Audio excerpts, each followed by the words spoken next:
درود. قسمت 17 اگه اشتباه نکنم، قسمت 17 CSS رو با هم شروع میکنیم. امروز قراره که در مورد سایزها یا واحدهای اندازه‌گیری با هم کار بکنیم و انواع مختلفش یاد بگیریم. کلا هم یه قسمته، تو همین قسمت جمع میشه میره پی کارش و خیلی پر کاربرد دیگه. یعنی شما اکثر جا دیدین که من پیکسل میذارم، درصد میذارم، فلان میذارم اینا و خیلی جا پرکاربرد و یکی از اصلی ترین موارد CSS که حتما یادش بگیریم. خب من اینجا فایلمون رو باز میکنم. ایندکسی که داشتیم از قسمت قبلی، فکر کنم صدام یکم بد میاد، باید سعی کنم که بلندتر حرف بزنم چون فیلم ها رو که میبینم اوضاع زیاد خوب نیست. ما میتونیم سایزها رو چی مثال بزنیم؟ من دفترچه من بیارم، این رو چجوری استاپ کنیم؟ خب الان دفترچه هم هست، البته شما نمیبینینش و نیازم ندارین که ببینینش. یه بیس HTML درست میکنم، تگ های اولیه‌اش رو مینویسم و یه دونه تگ پی میذارم برای شروع و یک تکستی رو مثلا توش میذاریم، میگیم لورم 10 بذار که یه خطی باشه. اینم از این CSS مون رو با لینک بهش وصل میکنیم، میگم که برو توی style.css و اینجا میگم اون پیه رو بگیر. ما دو نوع کلن واحد اندازه‌گیری داریم، اولیش ابسولوته، دومیش ریلیتیوه. حالا اینا چه فرقی با هم داره؟ ابسولوت ها ثابتن و همون قدری که هست، ولی ریلیتیو بسته به یک سری شرایطی عوض میشه داستانش. الان با هم میبینیم. ببینید من اینجا این صفحه رو باز کردم، راستی این لینک هایی که اینجا بهتون نشون میدم و میگم بخونید رو یکی دو قسمتی که توی کپشنم میذارم، از این به بعدم میذارم، سعی میکنم یادم نره و راحت میتونین از توی دیسکریپشن برین وارد این لینک ها بشین که یه ذره پیدا کردنش براتون سخت نباشه. ببینید یه دسته ابسولوت داریم، اگر بتونم درست بگم، یه دسته هم هست ریلیتیو.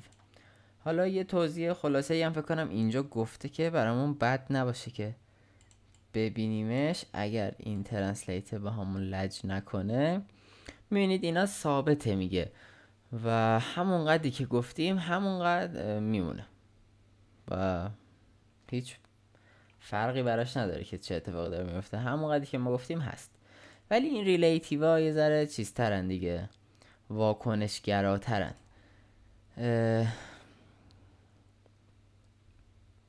آره، واکنشگرا یعنی چی؟ حالا ما یکم دیگه که HTML CSS یاد بگیریم وارد بخش ریسپانسیو یا واکنشگرایی سایت میشیم.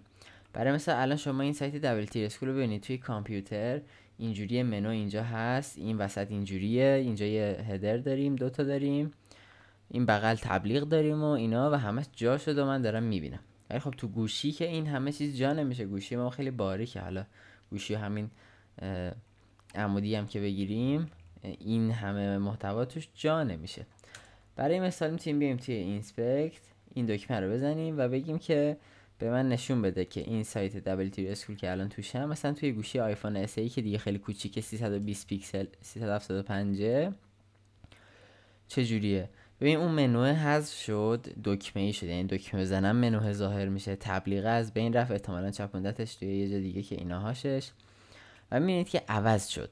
سایت توی موبایل به یک شکل دیگه داره نشون داده میشه، توی کامپیوتر یه جور دیگه، توی تبلت یه جور دیگه و تو هر سایتی ریسپانسیو یا واکنشگراه و این رو ما باید بلد بشیم چون سایتایی که میزنیم باید واکنشگرا باشن.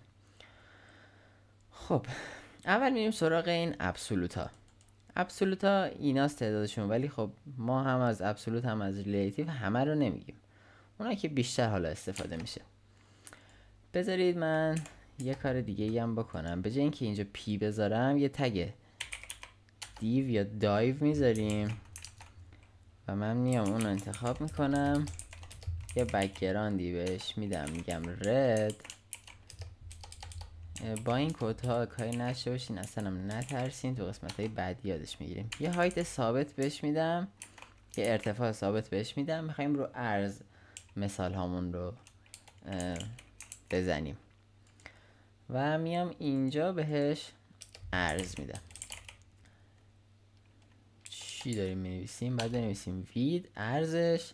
اولین چیزی که یاد میگیریم سانتی متر. میگم آقا این 2 سانتی متر باشه و بیام اینجا. الان میبینید با ارتفاعش کاری نریم، ارتفاعش رو 100 پیکسل دادم، ارتفاع و گران دادم. یه چیز اینجا ساختم که فقط ببینیمش. اگه اینا رو نمیذاشتم شما نمیتونستین این 2 سانت الان درک کنین، یعنی هیچی معلوم نیست. ولی شما به این فقط کار داشته باشین. ما روی این عرض داریم کار میکنیم، رو عرض داریم کار میکنیم و الان من 2 سانت گذاشتم. مثلا اینو میارم میذاره پایین تر. اینجا رو اگه بتونم زوم کنم که راحت تر ببینین. ببین اولین مقداری که یاد گرفتیم cm یا سانتی متره. این الان خطکش بذارین از این سر تا این سر 2 سانتی متره. میبینید که اینجا هم داره خودش بهمون میگه دیگه، میگه این آقا سانتی متره. پس اینه. مثلا میتونیم بزنین این 20 سانت مثلا و میبینید که میزنه بیرون. این الان 20 سانت. بعدی میلیمتره که با 2 تا ام نشون میدیم دیگه. مثلا میگم 100 میلیمتر که میبینید که انقدره. 10 میلیمتر انقدره و این هم از این. میبینید که اینا ثابت هم. مثلا 1 سانت تو سایز مختلفی تقریبا 1 سانت همیشه 1 سانت دیگه و این داستانه. این عین همین mm و cm میلیمتر و سانتی متره. ولی خب این چه دیگه، هر یه دونه اینچ هم که اینجا خودش زده 2.54 سانتی متره. PT و PC هم کاری نداریم، خیلی استفاده نمیشن، اما این PX رو ما استفاده میکنیم. یعنی از بین اینا خیلی استفاده نمیشن به غیر از این PX پیکسله، 1 پیکسله.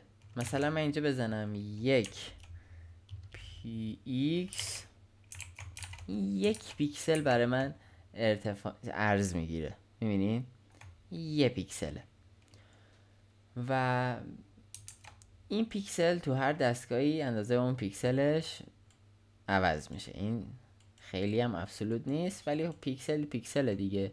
این همیشه 1 پیکسله. مثلا بدم 100 پیکسل، الان یک مربع برای ما درست میشه چون ارتفاعش هم 100 پیکسله. هر 1 PX یه دونه از پیکسل های صفحه ماه. مثلا الان تو این جا میبینید که اندازه مثلا آیفون 375 پیکسل در 667 پیکسله. این اندازه گوشی آیفون مثلا SE. حالا مگیم 1 پیکسل یعنی یه دونه از اون پیکسل ها رو این میگیره دیگه و اشغال میکنه. اینم از این. حالا اینجا رو یه دور بخونین بدی نیست. این از این. اما میریم سراغ ریلیتیو ها. برای اینکه ریلیتیو ها رو من بتونم یاد بدم یه تگی داریم به نام سکشن که فعلا ولش کنین که چیه. میایم اینجا و این دیو رو میندازم توی این سکشن، یا اصلا بذارید پیچیده‌اش نکنم براتون. توی همین بادیه دیگه. اینو نگاه کنین.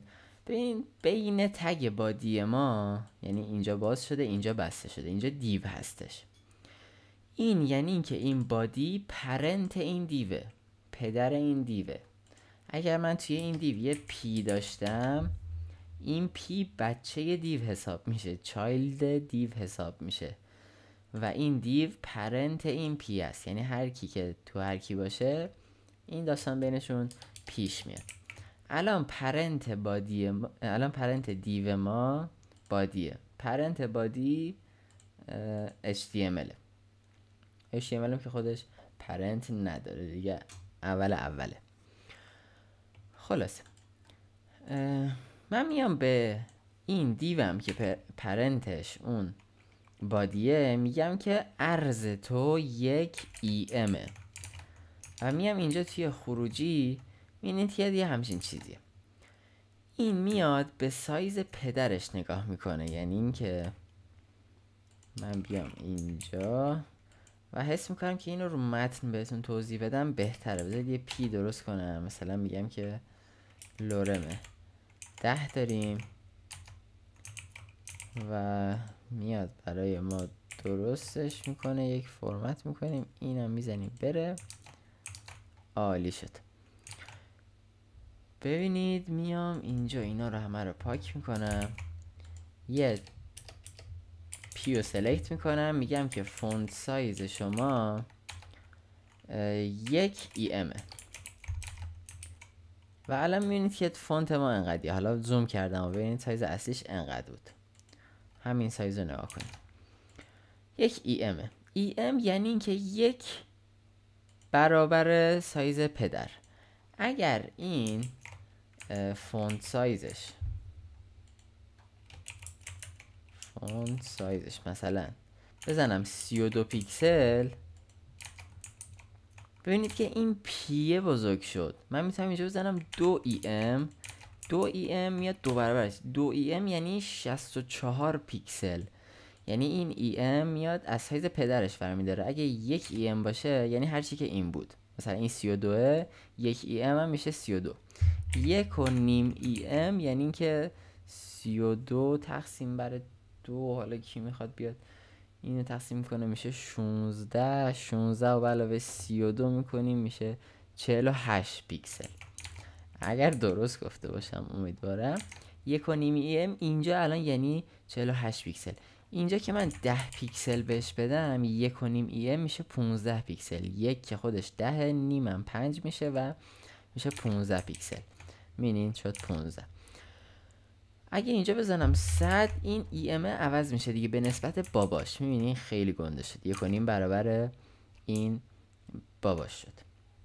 پس اینو یادتون باشه که EM با سایز پدرش کار میکنه. اینجا هم فکر کنم یه توضیح برامون داده، این همه داریم خودمون رو اذیت میکنیم. ترنسلیت هم خیلی خوبه. نسبت اندازه فونت بالایی دیگه فعلی که میگه یعنی همون بالایی. EX رو کاری نداریم، CH رو خیلی ساده ازش میگذریم. روی همین فونت سایز من توضیح میدم. فعلا اینو برمیداریم روی همین پی که توش متن داره. میگم که فونت سایز شما 2CH. 2CH یعنی چی آقا؟ من اینجا میدم مثلا 100CH. این که میبینین اینجوری شده یعنی این که 100CH یعنی 100 تا عرض صفر. این صفره، عرض صفر چقدره؟ این خود همین کاراکتر صفر. 100CH یعنی 100 تا عرض این، یعنی انگار 100 تا صفر بنویسی اونقدی میشه. ببین خودش هم اینجا نوشته به عرض کاراکتر صفر نگاه میکنه و اون شکلیش میکنه. ترنسلیت هم یاریمون نمیکنه. این بود، خیلی استفاده نمیشه. EM خیلی مهم بوده تا حالا. اینجا هم پیکسل خیلی مهم بوده. روی این دوتا تمرکز کنیم فعلا. یه دونه دیگه داریم رم. شاید ما نخواهیم هی بیایم به باباش چی بدیم، به بچه بریم با مثلا EM سایز بدیم. ما میتونیم به تگ HTML مون بگیم که مثلا آقای HTML شما فونت سایزت 20 پیکسله. اینجا اگه میخواستیم بگیم که از پدرت به ارث ببر بعد EM میذاشتیم، اما میتونیم از یک واحد دیگه استفاده کنیم به نام رم. رم میاد از روت استفاده میکنه، یعنی از اون اولیه، همون تگ HTML اون. اینجا الان یک رم یعنی 20 پیکسل، چون از HTML داره استفاده میکنه. اینجا خروجیشو ببینیم الان 20. اگه من بیام اینو بکنم مثلا 40، میبینید که این بزرگتر میشه. حالا میام به این دیو فونت سایز 10 پیکسل میدم. میبینید عوض نمیشه. رمه به باباش نگاه کنید. ببین باباش چیزا این پیه که یک رم الان فونت سایز داره. ببینید اینجاست، یک رم فونت سایز داره. اگه EM میذاشتم به باباش نگاه میکرد. میشد 10 پیکسل. باباش کی بود؟ باباش این دیوه بود که ما اومدیم بهش گفتیم فونت سایز تو 10 پیکسله. اما وقتی رم میذارم میره به HTML، به اون تگ اول نگاه میکنه، روت بهش میگن. به اون روت اینجوری مینویسن، به اون نگاه میکنه و هرچی اون بود اینم همونه. مثلا اینم اگه میگفتم 4 EM 4 تا 160 پیکسل میشه. یعنی اینجا گفتیم 40 پیکسل، اینجا گفتیم 4 رم، یعنی 4 برابر این. و میبینید که دیگه خیلی بزرگ شده، حتی صفحه زوم هم نیست. از اون زوم کنم عجیب‌ترم میشه. پس پیکسل رو یاد گرفتیم که مهم بود، EM رو یاد گرفتیم، رم هم مهمه. یه سری یا با رم کار میکنن و خیلی هم راضی هم. بعدی VW. VW هم جالبه، ما حالا بازم فعلا به اینا نیاز نداریم. میگم فونت سایز شما 1 VW 41 شد. میگم که فونت سایز شما 1 VW یعنی Viewport Height، که Viewport Height رو هم بریم توضیحشو براتون میتونم پیدا کنم. اینا Viewport رو میبینید اینجا براتون، اگه خواستین اومدین توی WT اسکول بخونین حواستون باشه که جلوی این ویوپورت ها یه ستاره زدن. شما دارین میگین که ویوپورت چیه، اونم میگه که من بهتون گفتم که ویوپورت چیه. اگر نمیدونی بیا اینجا رو نگاه کن.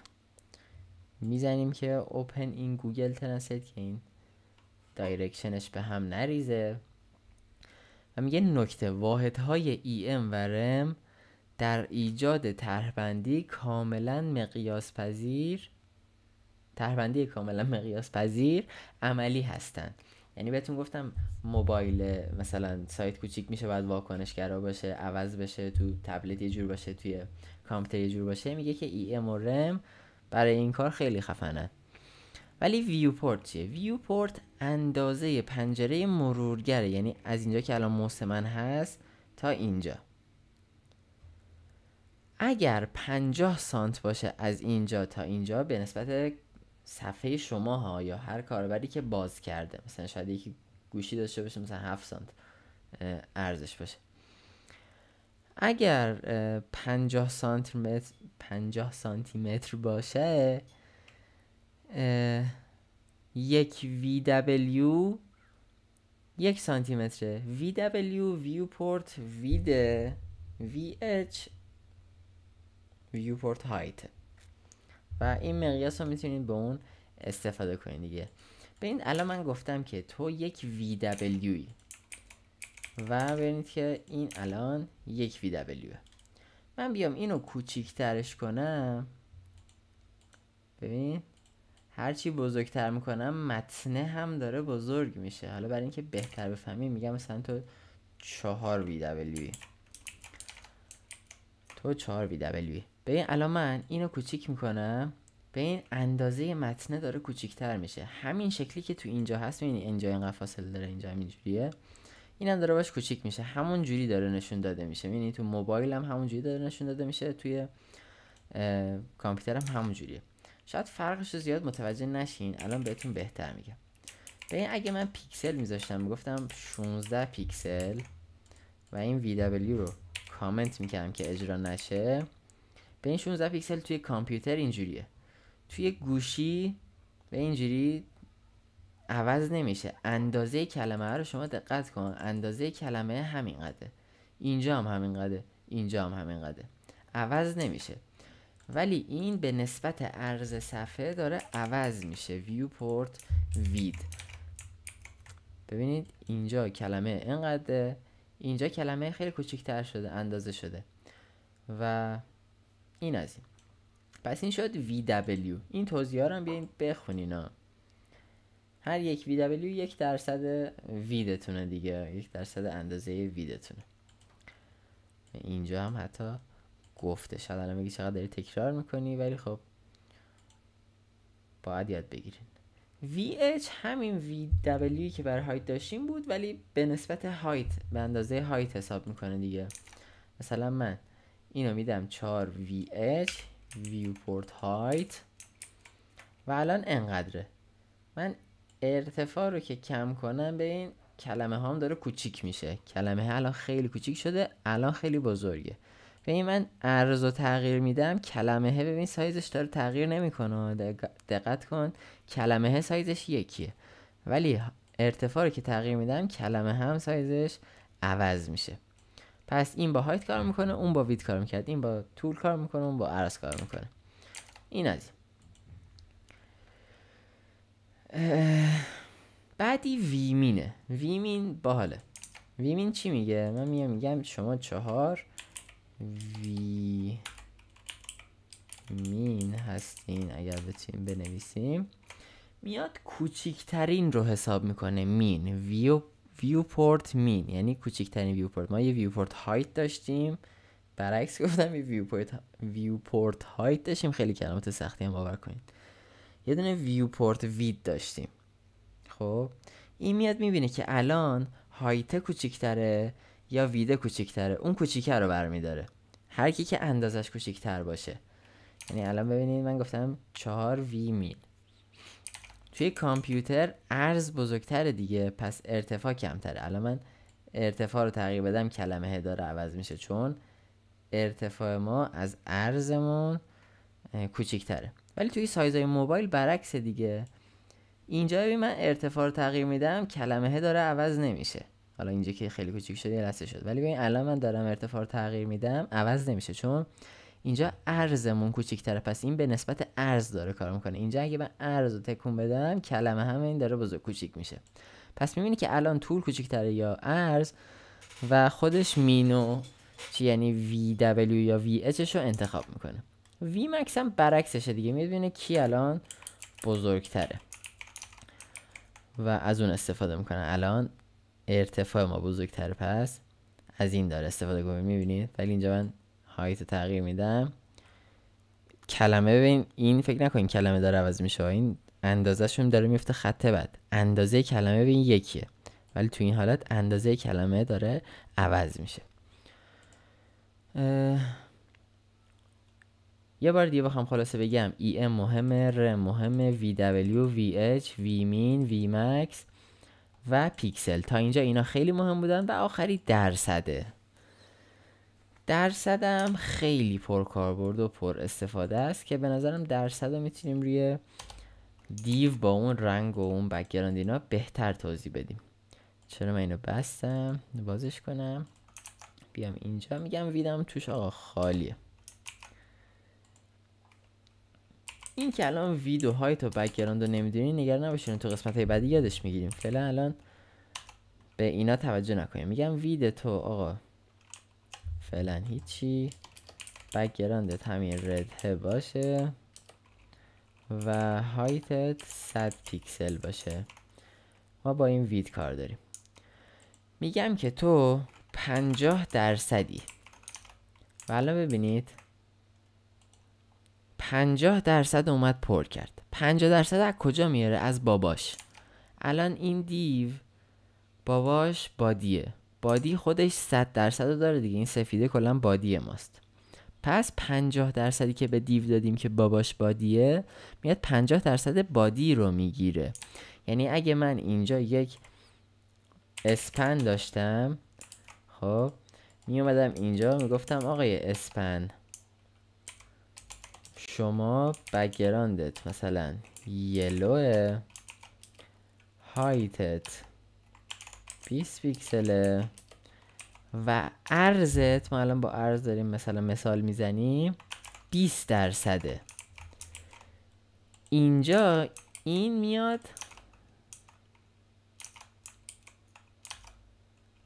اگر بهمون نشون میداد عالی میشد. کجا رو اشتباه کردیم به نظرتون؟ الان برمیگردم. تگ خوبی رو انتخاب نکردم، بعد اینجا دیسپلی هم بهش بدم، شما گمراه ممکنه بشین ولی کاری با این استایلا نداشته باشین. فقط با این درصدی که دارم روی عرض توضیح میدم تمرکز و توجه کنین. الان میبینید که 20% رو گرفته. 20% اسپن یعنی 20% این فضای قرمز، چون باباش این دیوه است و دیوه انقدر کلن جا داره، پس 20% این قرمزه رو میگیره. خود این قرمزه 50% این سفیده رو میگیره، چون بهش گفتیم 50% به نسبت پدرش هر چقدر که باشه، اینی که داریم بهش درصد میدیم، این درصد به اندازه پدرش وابسته است. یعنی باباش کوچیک‌تر شه اینم کوچیک‌تر میشه، باباش بزرگتر شه اینم بزرگتر میشه.